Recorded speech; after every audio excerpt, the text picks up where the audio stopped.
Yan ang nabili kong ulam, 1 kilong karning baboy at isang isda. Expected na dito yung isda mahal dahil bundok kami. At ito, nakabili pala ako ng ni Dudong. Gamit sa pagsasayaw. Sando, kulang pa yan ng pantalon. Ano yung baggy? Baggy pants daw. Tapos kulang pa yan. Maghanap pa ako. At itlog, isang tray. Ayan, as usual. At ito din. Na yun, pa kong video. At ito din nabili ko, apple, tulo 100, tatlo 100 ang apple at ito 140 peso ang grape. So ayan ang nabili ko, walang orange. So ayan ang nabili ko for today. Ayan. So ayan na lang, pinakita ko na lang ang mga nabili ko. Ayan. At ito. So ayan ang nabili ko guys, malaking fish at karne. So, ayan. So, lulutuin ko yan mamaya. At meron pa pala. Yun. So, may ano pa. Chop-chop na natin itong isda at karne. Ayan. So, ayan. Nakabili tayo ng ulam. Ayan. Chop-chop na natin. Wow. Itong kutsilyo ko talaga ba, ang problema lagi ay mapurol. At hindi ako nakabili ng kutsilyo talaga. So yan, mag-chop-chop muna tayo. And mamaya na ulit na magluluto ako.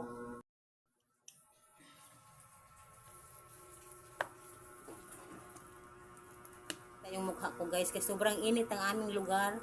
Yung mukha ko napuno ng pawis. Sobrang nagtulo-tulo talaga sa panahong ito. Yan, hindi ko na ito ma-chop-chop kasi yung kutsilyo ko, parang kailangan kong bumili ng ibang kutsilyo. Dahil sobrang mapurol. So, na-chop-chop ko na siya at lulutuin ko na siya mamaya-maya. Ngayon na pala. So, ayan ang ating isda. Hindi ko na pa napakita ang pag-chop-chop kasi medyo mahirap siya chop-chopin at doon kami sa baba lang. At ito yung kating karne, baboy. Ilulutuin na natin ito. Same lang sila na adobo para matagal kasi wala kaming ref dito. Wala kaming ref kaya kailangan naming lutuin yan lahat at ibang luto na hindi mapanis agad. Para pwede pa bukas, kung pwede pa sa next day, pwede pa ganun. Guys, tapos ko lang na chop-chop yung dalawa, oh. Kitang-kita yung isda at wag nyo nang anuhin yung aming lamisa. Sobrang daming karga. At grabe ang pawis. Tagaktak po ang pawis natin dito kasi sobrang, ewan ko, itong bahay namin sobrang mainit talaga pag sobrang yung araw ba, pag sobrang mainit yung araw. Itong bahay namin parang oven. Tingnan yung mukha ko. Walang hinto sa pag tagaktak yung pawis ko dito. Kasi ayun, pag mag ceiling fan ka din, yung ceiling fan na yan, gagamitin mo yung hangin niya napupunta sa baba, mainit din. Kaya para ka talagang everyday pinagbawisan basta sobrang mainit yung panahon. So ayun, cooking tayo guys. Ayan. So ayan.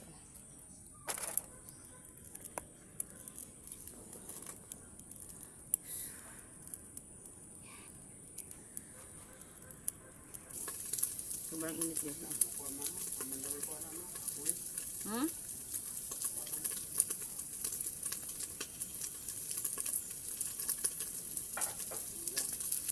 Lagyan ko ang mukha ko ng ice. Sobrang init guys.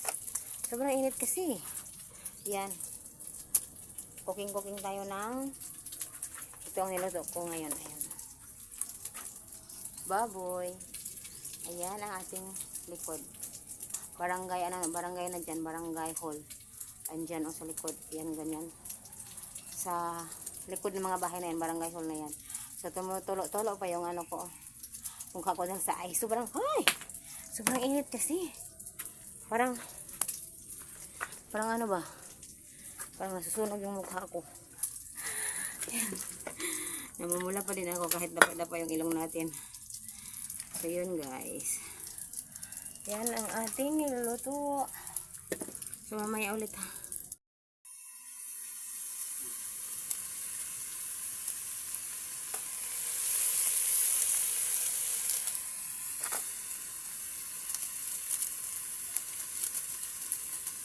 sobrang usok.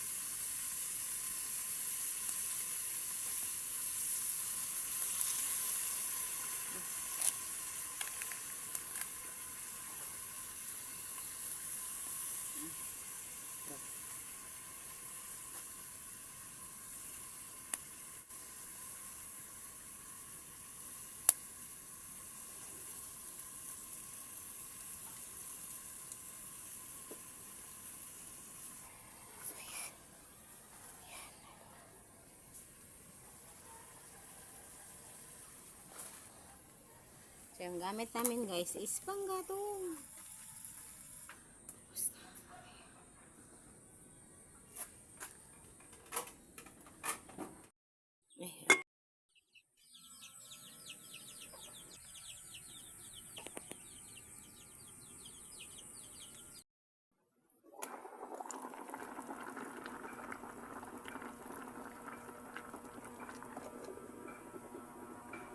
Dito, hindi sabay-sabay kumakain dahil, ayan, ang prutas ko. Kasi ano, ang iba, takot sa camera, kaya kain ako mag-isa, yan, baboy, at ang isda ko nandun pa. So yan, thank you so much sir, maraming salamat, kain tayo.